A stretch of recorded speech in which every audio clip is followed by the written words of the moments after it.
Ora samanginang, saudara-saudara dan sahabat-sahabat yang diberkati Tuhan. Hari ini bersama saya Pendeta Pilihan Panjaitan dalam YouTube channel Pendeta Pilihan. Kita akan mendengarkan firman Tuhan. Sebelumnya, mari kita mohon kekuatan, bimbingan, dan tuntunan Roh Kudus agar kita bisa memahami dan menjadi pelaku firman Tuhan. Kita berdoa. Tuhan, kami mohon kehadiran Roh-Mu untuk menguasai hati dan pikiran kami, serta mengajar kami untuk boleh mendengar, menghayati, dan menjadi pelaku firman-Mu.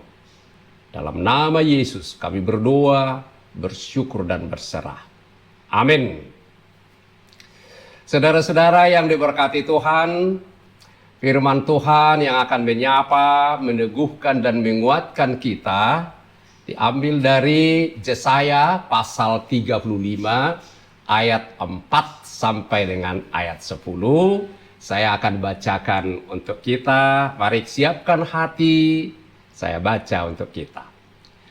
Katakanlah kepada orang-orang yang tawar hati, kuatkanlah hati, jangan takut. Lihatlah Allahmu akan datang dengan pembalasan dan dengan ganjaran Allah. Ia sendiri datang menyelamatkan kamu. Pada waktu itu, mata orang-orang buta akan dicelikkan dan telinga orang-orang tuli akan dibuka.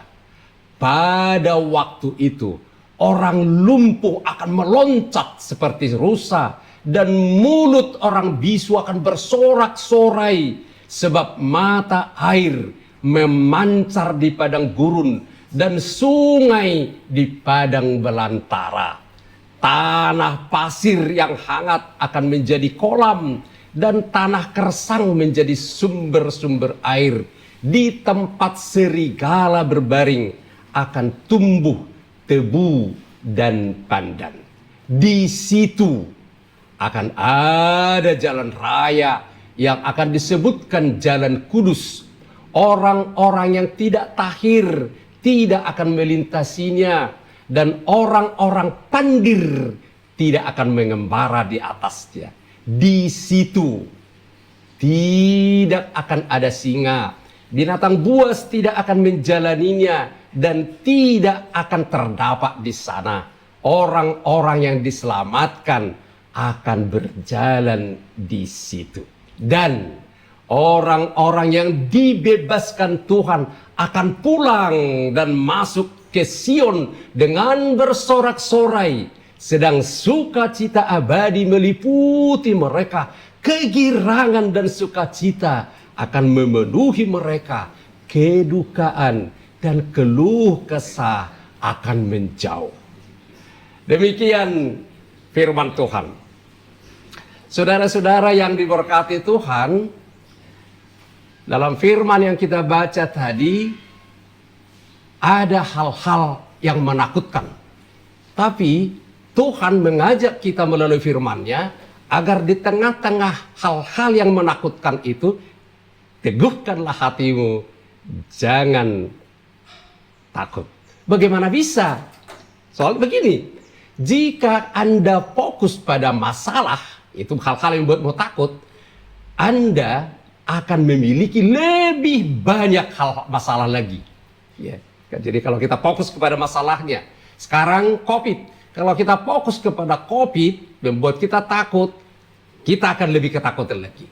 Tapi sebaliknya, jika Anda fokus pada kemungkinan-kemungkinan, Anda akan memiliki lebih banyak peluang. Nah, itu yang digambarkan tadi di dalam perikop kita itu. Dikatakan, kuatkanlah hati, jangan takut. Allah akan menyelamatkan engkau.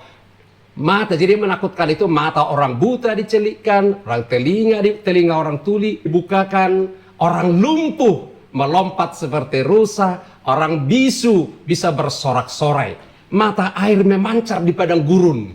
Sampai sekarang belum ada memancar mata air di padang gurun, di padang belantara. Itu tempat yang sangat mengerikan. Tanah pasir, ya padang pasir akan menjadi kolam, itu keren banget. Jadi ada perlu mereka melihat ada kemungkinan terbuka di tengah situasi yang menakutkan itu. Nah, apa saja yang membuat kita ketakutan? Tadi kalau kita ikuti firman ini, itu bisa sakit penyakit, yang bisa membuat orang buta, membuat orang tuli, membuat orang bisu, membuat orang lumpuh, membuat orang tidak berdaya, seperti dan lain COVID seperti sekarang ini.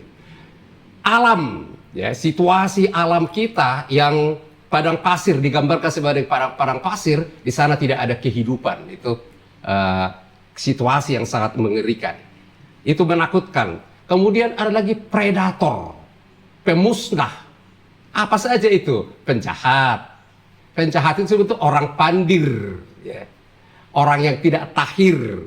Apalagi itu bisa binatang buas. Ada singa, ada harimau, ada binatang-binatang buas lagi. Kalau seorang filsuf pernah berkata begini, homo homini lupus, manusia menjadi serigala bagi sesamanya. Jadi bukan hanya serigala benaran, tapi jangan-jangan ada orang menjadi serigala bagi sesamanya. Itu menakutkan, ya, bisa membuat kita ketakutan. Nah, di tengah-tengah hal-hal yang menakutkan itu, apa yang perlu kita ketahui? Apa yang perlu kita ketahui supaya kita jangan takut, supaya kita jangan gentar, supaya kita bisa berani menjalani kehidupan? Ya, pertama hal yang perlu kita ketahui, ketakutan tidak menolong kita. Jadi semakin kita ketakutan, semakin kita tidak berdaya. Jadi setakut-takutnya kita bukan membuat keadaan kita menjadi lebih baik. Ketakutan tidak bisa memperbaiki masa lalu, tidak bisa menentukan, mengatur masa depan. Ketakutan hanya mengacaukan masa sekarang ini. Jadi itu makanya jangan takut. Kuatkanlah hatimu, jangan takut. Karena ketakutan hanya mengacaukan masa sekarang. Ketakutan itu memboroskan energi. Jadi seperti bunyikan motor, bung, tapi nggak kemana-mana, habis bensin, berisik. Ya, jadi ketakutan hanya memboroskan energi. Ketakutan mematikan kreativitas. Jadi orang yang takut tidak berani berkreasi, takut salah, takut gini, takut dimarahin, takut sakit, takut jatuh dan sebagainya, sehingga kreativitasnya melempem, mati. Dan ketakutan itu tidak logis, tidak masuk akal. Ada banyak hal yang ditakuti sebenarnya gak ada apa-apa. Takut. Jadi itu yang pertama yang harus ketahui, ya. Ketakutan itu hanya mengacaukan hidup kita. Lalu apalagi yang perlu kita ketahui? Ketakutan itu tidak terhindarkan. Ya, jadi tidak ada orang yang bisa menghindar dari ketakutan. Semua kita akan menghadapi ketakutan. Oleh apa saja kita bisa takut, ya. Jadi kita bisa ketakutan. Yesus juga berkata, kamu akan mengalami hal-hal yang menakutkan, penganiayaan yang buat kamu sakit, bahkan membuat kamu mati. Tapi kuatkanlah hatimu. Nah, kuatkanlah hatimu. Aku telah mengalahkan dunia. Jadi ketakutan itu tidak terhindarkan. Itu yang kedua. Yang ketiga, ketakutan itu tidak bisa diramalkan. Jadi ketakutan itu bisa setiap saat. Anytime, anywhere. Kita bisa terjadi ketakutan itu. Jadi jangan terkejut kalau ada terjadi hal tiba-tiba, hal-hal yang menakutkan. Itu memang hal yang tidak bisa dihindarkan. Ketakutan tidak, aku nggak bisa ramalkan. 1 minggu ini aku nggak takut. Atau bulan depan saya ketakutan, nggak bisa. Bisa saja kita senang sekarang nggak ada apa-apa, tiba-tiba bentar lagi udah ketakutan. Lalu yang keempat, tidak ada yang imun, tidak ada yang bebas dari ketakutan. Jadi jangan pikir kalau kamu ketakutan, kenapa dia nggak takut? Enggak, setiap orang akan takut. Ya, bisa takut. Siapapun boleh ketakutan. Yang kelima, ketakutan itu temporer. Hal-hal yang buat kita takut itu temporer. Ya. Jadi dia tidak bisa menakutkan kita sepanjang masa. Kita aja yang terus dipenjarakan oleh ketakutan kita. Ya. Jadi yang menakutkan itu akan berlalu. Sayangnya banyak orang ketakutan sepanjang hidupnya karena dia dipenjarakan oleh dirinya sendiri. Jadi bukan ketakutan itu. Hal yang menakutkan itu yang dikatakan, tapi terpenjara. Sebetulnya yang menakutkan itu sudah nggak ada lagi. Sudah nggak ada lagi. Jadi temporer ya. Bergembiralah akan hal itu. Sekalipun sekarang, seketika kamu harus takut, harus berduka cita oleh berbagai-bagai pencobaan. Yes. Jadi Tuhan tidak menyangkal bahwa kita bisa ketakutan. Akan ada pencobaan. Yang keenam, ketakutan itu ada tujuannya. Meski tidak senang, aku tidak suka ketakutan. Kita nggak suka ketakutan. Tapi kalau ketakutan itu, kita mengalami ketakutan itu ada tujuannya. 1 Petrus 1 ayat 7 firman Tuhan berkata, maksud semuanya itu ialah untuk membuktikan kemurnian imanmu yang jauh lebih tinggi daripada emas yang panah, yang diuji kemurniannya dengan api, yaitu hal-hal yang menakutkan, sehingga kamu memperoleh puji-pujian dan kemuliaan dan kehormatan pada hari Yesus Kristus menyatakan dirinya. Jadi ada tujuannya. Meski kita jangan cari-cari hal-hal yang menakutkan, ya. Tapi kalau itu kita mengalami ketakutan itu ada tujuannya. Yaitu apa? Mendewasakan karakter kita. Memang karakter, kedewasaan itu hanya bisa terjadi kalau kita mengalami banyak hal-hal yang membuat kita ketakutan. Iman juga dibangun di tengah persoalan kehidupan. Jadi tanpa persoalan iman nggak bisa bertumbuh. Tapi iman kita dibangun di tengah persoalan kehidupan, di tengah hal-hal yang menakutkan kita. Ya. Itu membuat kita bertumbuh makin menjadi seperti Yesus. Ya. Jadi sekali lagi apa yang perlu kita ketahui? Ketakutan itu tidak terhindarkan, ketakutan tidak dapat diramalkan, tidak ada yang imun, yang bebas terhadap ketakutan. Ketakutan itu temporer, yang menakutkan itu temporer, dan ketakutan itu ada tujuannya. Lalu, kalau saya sedang ketakutan, kita sekarang sedang ketakutan oleh COVID ini dan oleh berbagai hal yang lainnya, apa yang harus kita lakukan? Dengan mengetahui hal-hal yang tadi, sekarang apa yang saya lakukan? Belajar dari Daud. Kata Daud, sekalipun aku berjalan dalam lembah kekelaman, aku tidak takut bahaya, sebab engkau besertaku, gadamu dan tongkatmu, itulah yang menghibur aku. Jadi apa yang kita lakukan? Satu, tolak untuk berkecil hati.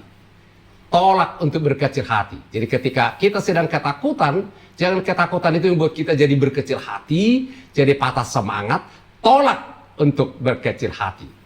Lalu fokuslah kepada kekuatan Tuhan, bukan kepada persoalannya. Fokus kepada kekuatan Tuhan, bukan kepada persoalan. Karena Allah kita jauh lebih besar, lebih kuat dari persoalan-persoalan, ketakutan-ketakutan paling menakutkan dalam hidup ini. Ya, jadi fokus, tolak untuk berkecil hati. Caranya gimana? Fokus pada kekuatan Tuhan, bukan pada persoalan, bukan pada hal-hal yang menakutkan. Yang kedua, apa yang saya harus lakukan ketika sedang mengalami ketakutan?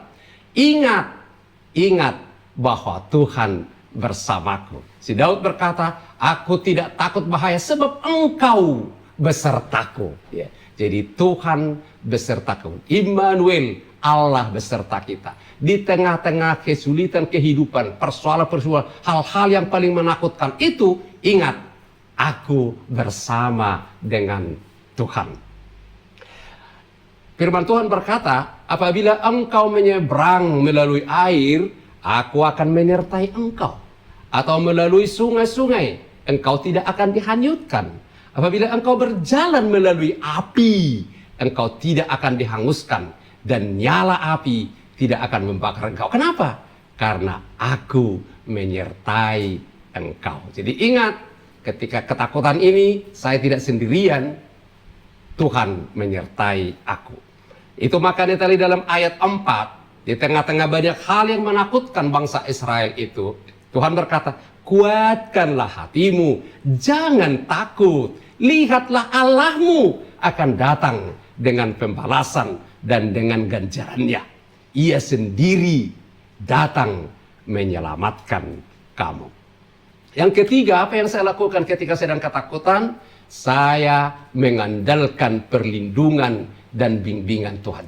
Jangan andalkan kekuatanmu. Kita nggak mampu menghadapi hal-hal yang menakutkan itu dengan kekuatan sendiri. Andalkan perlindungan dan bimbingan Tuhan. Firman Tuhan berkata di Yesaya 41:10, jangan takut sebab aku menyertai engkau. Jangan bimbang sebab aku ini Allahmu. Aku akan meneguhkan, bahkan akan menolong engkau. Aku akan memegang engkau dengan tanganku yang membawa kemenangan. Daud berkata, tongkatmu dan gadamu lah yang menolong aku. Mazmur 34:19, banyak penderitaan orang benar, tapi Tuhan melepaskan mereka dari semuanya itu. Tu tangani Jehovah Tuhaki, awon pasahat nasaradia, sonang doa, monang doa, Tuhaku dona mandongania,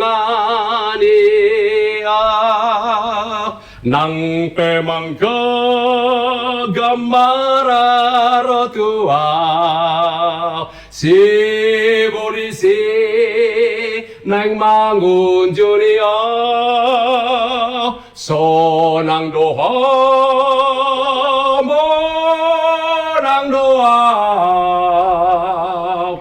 Tuhaku dona menjagai.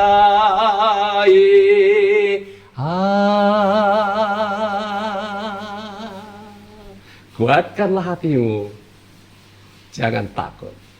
Tuhan memberkatimu. Amin. Saya berdoa. Tuhan, kami bersyukur telah menerima, mendengar firman-Mu yang meneguhkan, menguatkan, menghibur, dan mengingatkan kami. Tolong Tuhan, agar di tengah hal-hal yang menakutkan ini, salah satunya adalah COVID-19 dengan varian-variannya, agar kami Tuhan benar-benar mengetahui bahwa ketakutan hanya membuat hidup kami makin kacau. Itu makanya Tuhan berkata, teguhkanlah hatimu, jangan takut, agar hidup kami jangan makin kacau. Ketakutan itu memang tidak terhindarkan. Ketakutan itu tidak dapat diramalkan. Ketakutan itu tidak ada yang imun terhadap ketakutan. Tapi ketakutan itu juga temporer, tidak akan terus-menerus menakutkan kami. Dan ketakutan itu ada tujuannya, membentuk karakter kami. Makin dewasa iman kami, makin tangguh. Kami makin menjadi seperti Yesus. Karena itu Engkau mengajar kami hari ini Tuhan, agar kami menolak untuk berkecil hati, agar kami selalu ingat bahwa Engkau beserta kami, agar kami Tuhan selalu mengandalkan perlindungan dan bimbingan-Mu. Terima kasih Tuhan Yesus. Kau melihat semua anak-anak-Mu yang mendengarkan tayangan ini. Berkati mereka Tuhan, dan katakan juga sekarang, kuatkanlah hatimu, jangan takut. Terima kasih Tuhan Yesus. Dalam nama-Mu kami berdoa, bersyukur, dan berserah. Amin. Terimalah berkat Tuhan. Tuhan memberkati engkau dan melindungi engkau. Tuhan menyinari engkau dengan wajah-Nya dan memberikan engkau kasih karunia. Tuhan menghadapkan wajah-Nya kepadamu dan memberikan engkau damai sejahtera. Amin. Shalom, amanginang, saudara-saudara yang diberkati Tuhan. Biarkan firman Tuhan meneguhkan dan menguatkanmu menjalani hari-hari kehidupan ini. Tuhan Yesus memberkati. Horas.